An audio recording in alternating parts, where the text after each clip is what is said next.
Everyone, দেখো আজকে আমরা চলে যাচ্ছি শুভর বার্থডে সেলিব্রেট করতে, বার্থডের আগেই। তো যাচ্ছি আজকে আমরা সোনার রেস্টুরেন্টে, কারণ সোনার রেস্টুরেন্টের খাবার দাবার আমার ভীষণ ভালো লাগে। তাই শুভ হঠাৎ করে আমাকে বললো চলো রেডি হয়ে যাও, আমরা দুজন আজকে দুজনের মতন লাঞ্চটা বাইরে করে আসি। তারপরে আমরা চলে আসলাম। তো এখন খাবার দাবার অর্ডার দেওয়ার আগে শুভ আমাকে সিটটা একটু টেনে দিল, খুব ভালো লাগলো যেটা আমার। তো চলে এসেছে আমাদের কোল্ড ড্রিঙ্কস, তারপরে আমরা এটাও একটু খেয়ে নিচ্ছি, তারপর একটু ফটো তুলেছি মাঝখানে।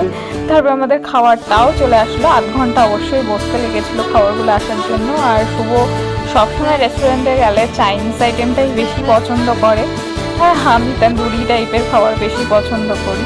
আর আমি যেহেতু ভেজ খাই তাই জন্য অবশ্যই নানের সাথে আমি একটা নিয়েছিলাম, আমি কাজুর রেসিপি নিয়েছিলাম। আমি বাইরের খেতে পছন্দ করি না ফিশের আইটেম, আর বাড়ির সবার খাবার নিয়েছিলাম। বাই, দেখা হচ্ছে পরের ব্লগে।